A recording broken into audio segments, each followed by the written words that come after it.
This weekend, I didn't do what I said I would. I had some time, for once, the kind of time I usually say that I don't have. And when it actually showed up, I wasted it. I didn't work on the things I'd planned. I didn't move forward. I just didn't. And it wasn't like I was exhausted and needed rest. That would have made sense. This wasn't that. This was laziness. The kind where you're fully aware you're choosing not to do something, but you keep scrolling or laying around anyway. I kept reaching for stuff that I knew already doesn't help me. I spent time on things that I knew weren't right for me. Not illegal, not catastrophic, just the kind of things that pull you backwards when you're trying to move forward. You probably know what I mean.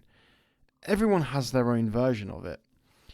And the whole time, some part of me knew. That's the part that's hard to admit. There's this thing that happens, at least for me, where you can feel the pull happening in real time, and you just let it take you. It's not that I didn't notice. I did notice. There was a voice in the back of my head, quiet but there nonetheless, saying, "This isn't what you're supposed to be doing right now." And I heard it. I heard it clearly. I just didn't listen. That's the part I can't blame on tiredness or circumstance. I was aware. I made a choice, several times over, to ignore what I already knew was true. And there's something uniquely frustrating about it. When you can't even tell yourself you didn't know better. Because you did. You just didn't act like it. I don't fully understand why that happens. Why knowing something isn't enough to stop you from doing it anyway. But it does happen. And pretending it doesn't would be dishonest. So the weekend passed. And then came the part that always follows. The guilt. Not the kind that pushes you forward. The heavy kind. The kind that just sits on you. I kept replaying things. The hours I let go. The work I didn't do. The things I reached for that I shouldn't have. And all of it just piled up into this feeling of what is wrong with you. Frustration with yourself is a strange thing. Because it's not coming from someone else. You can't deflect it. You can't argue back. You just have to sit in it and deal with the fact that you let yourself down. And something in the middle of that, a thought crept in. Have I actually made any progress at all? Like, if one weekend can do this, was any of it real? Was the work I did before just temporary? Am I back at the beginning? The question stayed with me longer than it probably should have. Here's what I think actually happens when we have a setback. It's not just the setback itself. It's what we do within our heads. The weekend wasn't great. That's a fact. But at some point, I stopped processing what actually happened and started telling myself a story. That I'd ruined everything. That the progress was gone. That this was proof I wasn't really changing. And that's where the damage gets done. Not in the bad days themselves, but in the meaning we attach them to. That feeling, the feeling that I've undone everything, is the thing that makes people quit. Not the setback, because I've seen it happen. I've done it before. You have one bad week, and instead of acknowledging it and moving forward, you use it as evidence against yourself. You let that one chapter, not even a chapter, a page, you let that singular page become the conclusion of your whole entire novel. This is who I am. This is what I do. What's the point? And then nothing. You stop. Not because you failed, but because you decided that failing once meant failing entirely. One bad weekend doesn't define you. I have to keep reminding myself of that because my instinct is to treat it like it does.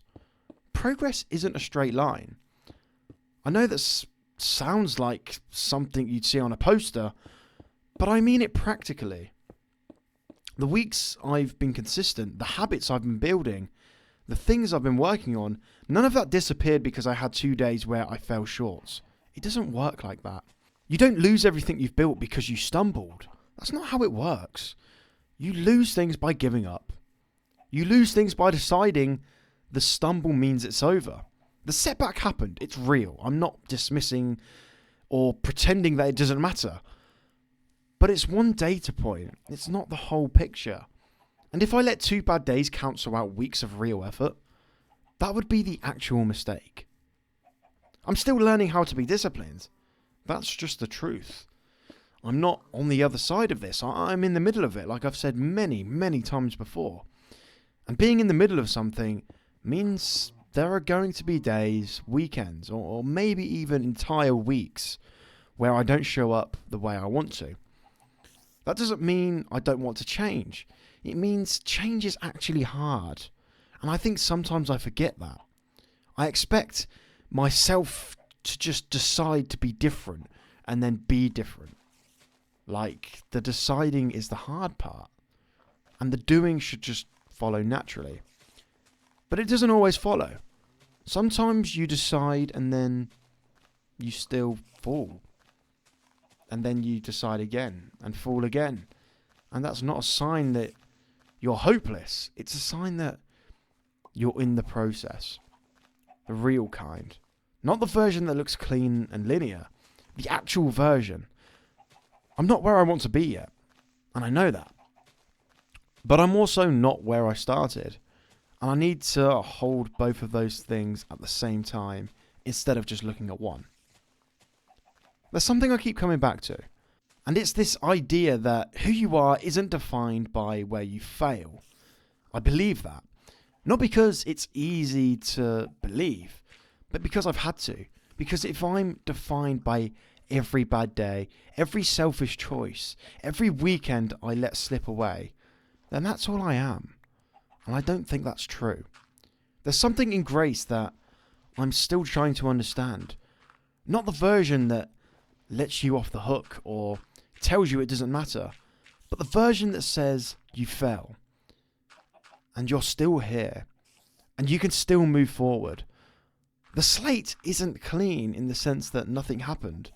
It's more like the failure doesn't get the final word. I'm not going to pretend that I have it figured out, because it's the thing I keep coming back to when the guilt gets loud. That this moment is not the last word on who I'm becoming. So my final message is, if you've had a setback recently or even a while ago and you're still carrying it, I just want to say something directly to you. You haven't failed. Not completely. Not because of one thing. The danger isn't falling short. The danger is letting one moment become a pattern. Not because the moment made you that way, but because you decided it did. Because you used it as an excuse to stop. Don't do that. The setback already happened. You can't change that. But what comes after it, that's still yours to shape. And the only move that matters right now is getting back to it. Not perfectly, not with all the momentum you had before. Just get back to it. That's it. That's the whole thing. I didn't have a great weekend. I fell short of what I was trying to be. I let myself down in a few ways. And I'm choosing to keep going anyway. Not because I've resolved it or figured out why it happened or made sure it will never happen again. I can't promise any of that. I'm just choosing to not let it be the reason I stop. That's the only thing I have to offer right now. Not answers, not a transformation, just the decision to keep going. One more time. If that's where you are too, still figuring it out, still falling sometimes, still trying, then that's enough. That's actually the work. Thank you for watching.